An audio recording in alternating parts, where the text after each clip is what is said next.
Hello friends, आज हम पढ़ने जा रहे हैं इनइक्वालिटी। हम इनइक्वालिटी के बेसिक्स क्लियर करेंगे। इसके लिए मैंने फर्स्ट क्वेश्चन लिख दिया है।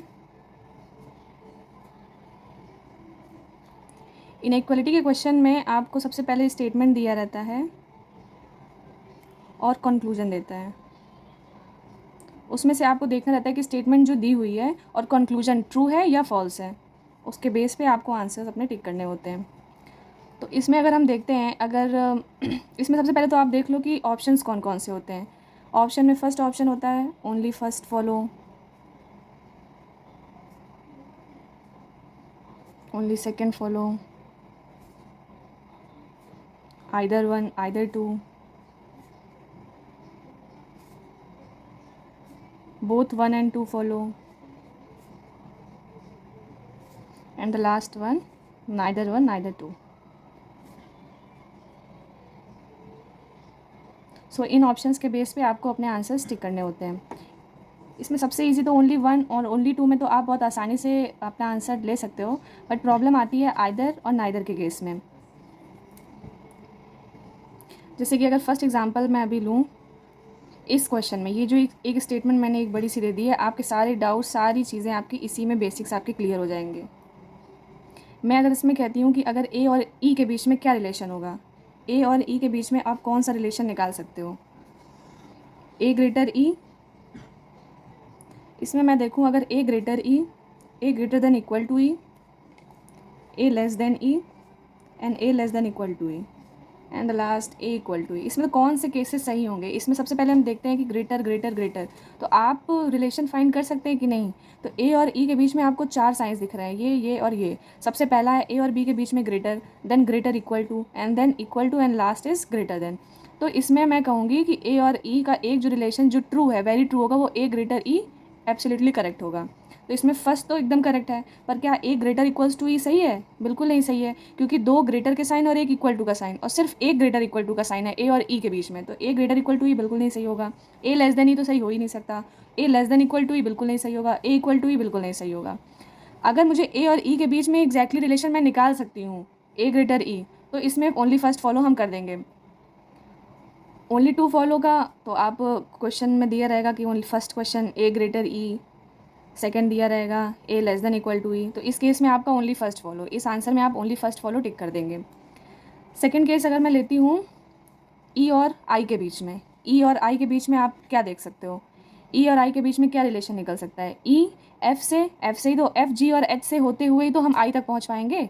ई और एफ के बीच में लेस देन इक्वल टू का साइन है, एफ जी से लेस है, इक्वल टू नहीं ओनली लेस, और जी एच से ग्रेटर इक्वल टू का साइन है, और एच आई के इक्वल है। तो क्या हम डायरेक्टली ई और आई का कोई रिलेशन फाइंड कर सकते हैं? बिल्कुल नहीं फाइंड कर सकते हैं। मुझे नहीं पता ई और आई का क्या रिलेशन होगा। क्या वो ई ग्रेटर होगा आई से, कि ई लेस होगा आई से, कि ई ग्रेटर इक्वल टू होगा आई से, या ई लेस देन इक्वल टू होगा आई से? मुझे नहीं पता, कुछ नहीं पता। अब इस केस में जब आपको कुछ भी नहीं पता कि ई और आई के बीच में क्या होगा, तो क्या चीज़ें ट्रू हो सकती हैं? या तो ई ग्रेटर होगा, या ई लेस देन आई होगा, और या ई इक्वल टू आई होगा।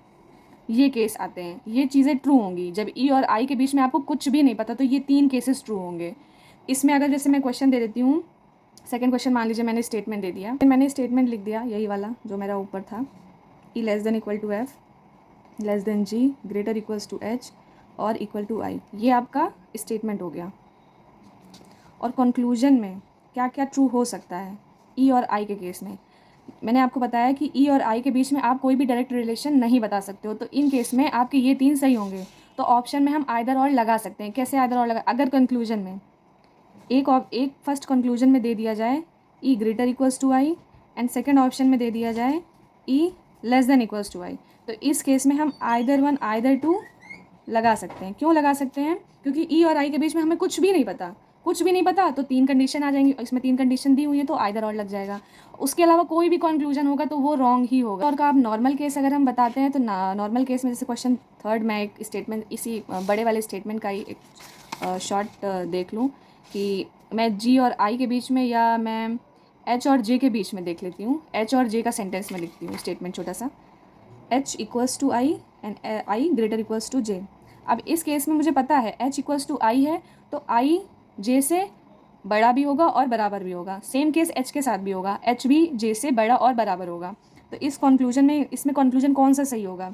अगर आइदर और का केस हम देखें, इसमें ट्रू हम कैसे निकाल सकते हैं? या तो बड़ा और या तो बराबर। तो अगर फर्स्ट कंक्लूजन दे दिया जाए मुझे I greater equals to J and second I greater equals to J and second conclusion में हमें दे दिया जाए आई इक्वल्स टू जे, तो हम आइदर और इसमें लगा सकते हैं, लगा सकते नहीं, लगाएंगे either one and either two follow. इसमें ये वाला ऑप्शन हम टिक करेंगे। क्यों? क्योंकि मुझे पता है आई और जे के बीच का रिलेशन है या तो ग्रेटर या तो इक्वल टू। तो फर्स्ट कंक्लूजन में ग्रेटर दे दिया गया और सेकंड में इक्वल टू दे दिया गया। अगर ये सही होगा तो ये गलत हो जाएगा, ये सही होगा तो ये गलत हो जाएगा। दोनों कंबाइंड अगर हम लेंगे तो either one either two follow हम टिक कर देंगे। और सेम केस अगर इसी में कोई ट्विस्ट देना होगा उन्हें, अगर मान लो फर्स्ट कंक्लूजन में इन्होंने दे दिया H greater than J and second conclusion में इन्होंने दे दिया आई इक्वल टू जे, इसमें भी आप आइदर और लगा सकते हैं। इसमें क्यों आप आइदर और लगाएंगे?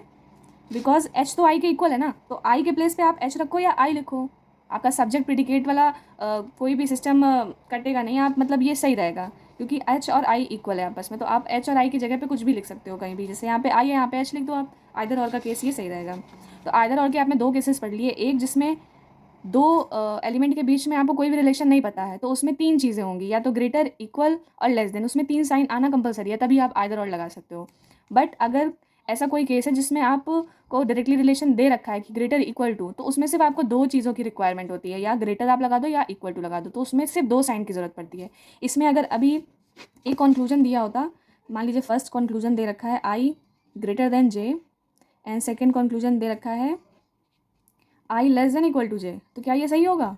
बताइए आप। मुझे क्वेश्चन में दे रखा है आई ग्रेटर इक्वल्स टू जे है, तो आई less than equal to J तो एब्सोल्युटली इनकरेक्ट है। एंड आई ग्रेटर जे, ये तो हम कह ही नहीं सकते ना, ये हो भी सकता है नहीं भी हो सकता है। पर यहाँ पे अगर दो केसेस आई इक्वल टू जे होता तो हम आइदर और लगा देते, बट नहीं है तो हम नहीं लगाएंगे, ये भी रॉन्ग हो जाएगा। इस केस में हमारा नाइदर नॉर लग जाएगा। तो आपने देखा कि मैंने एक स्टेटमेंट से आपकी कितनी सारी चीज़ें क्लियर कर दी। फर्स्ट एंड सेकंड फॉलो, कोई ट्रू है कोई चीज़ फॉल्स है, वो चीज़ तो आप बहुत आसानी से कर लेते हो, पर प्रॉब्लम आती है आइदर और या नाइदर नॉर के केस में। तो आइदर का केस तो मैंने आपको क्लियर कर दिया। अब मैं इसी में अगर क्वेश्चन आपको बताती हूँ, मैंने आई से लेकर ए से लेकर के तक पूरा अल्फ़ाबेट्स के बीच में रिलेशन एक दे दिया। अब इसमें मैं अगर कह दूँ कि बी से जी में जाना है, तो कौन कौन सी कंडीशन सही होगी? B greater equal to C है, बी इक्वल टू डी है, greater than less than equal to than less than. तो क्या बी और जी में कोई रिलेशन हम फाइंड कर सकते हैं? नहीं फाइंड कर सकते हैं। ना बी जी से बड़ा दिख रहा है, ना छोटा दिख रहा है, ना इक्वल टू दिख रहा है। तो इसमें भी ई और आई वाला केस ही होगा। अगर बी और जी के बीच में ये तीन केसेस हमें दिख जाते हैं, ये तीन केसेस सब्जेक्ट और प्रेडिकेट मतलब होता है आपका फर्स्ट और ये सेकंड। अगर सब्जेक्ट और प्रेडिकेट सेम है दोनों कंक्लूजन में और आपको तीन सिंबल्स मिल रहे हैं ग्रेटर, लेस और इक्वल टू, तब आप आइदर और लगा दोगे। अगर कुछ और आता है कि बी कंक्लूजन में अगर आपको फर्स्ट कंक्लूजन दे रखा है, इसमें अगर दे दिया जाए कि आपका बी ग्रेटर जी है, फर्स्ट कंक्लूजन में बी ग्रेटर जी, रॉन्ग होगा। सेकंड कंक्लूजन में B equal to G, wrong होगा। बट यहीं पे अगर लेस देन इक्वल टू भी लग जाता तो आइदर और लग जाता, बट नहीं है तो दोनों केसेस रॉन्ग हो जाएंगे। ऐसे ही आप सारे क्वेश्चन में, इसमें सारे में रिलेशन निकाल सकते हैं। अगर मैं इसमें आपको ये स्टेटमेंट है और फर्स्ट क्वेश्चन अगर मैं दे दूँ कि क्या ए ग्रेटर एच सही होगा, second E less than equal to G सही होगा, third H equals to K. Fourth question मैं देती हूँ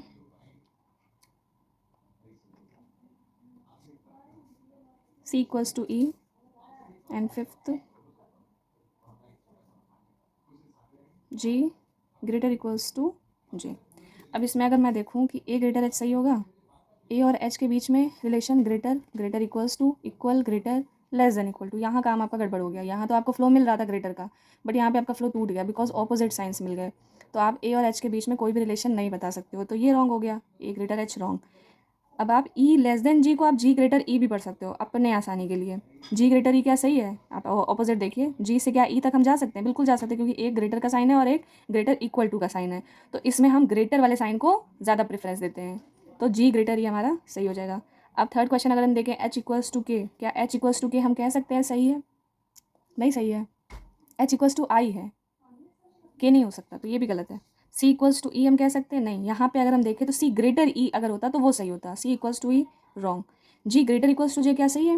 हम देखते हैं यहाँ पे, G greater equals to J, ठीक है। जी एच से भी बड़ा और बराबर है और आई से तो एच इक्वल ही है। ग्रेटर इक्वल्स टू एच है और एच आई के भी इक्वल है और आई जे के ग्रेटर इक्वल टू है। तो आई और जे और जी और जे के बीच में अगर हम रिलेशन फाइंड करेंगे तो इक्वल टू और ग्रेटर का साइन बिल्कुल करेक्ट होगा, तो हमारा ये ऑप्शन भी करेक्ट होगा। तो इस तरीके से आप और भी क्वेश्चंस प्रैक्टिस कर सकते हैं। आपको काफ़ी PDF गूगल पे और जगह पे मिल जाएगी। आप प्रैक्टिस करिए। अगर आपको कोई भी डाउट होता है तो आप कमेंट सेक्शन में मुझे अपने डाउट्स शेयर कर सकते हैं। Okay, thank you.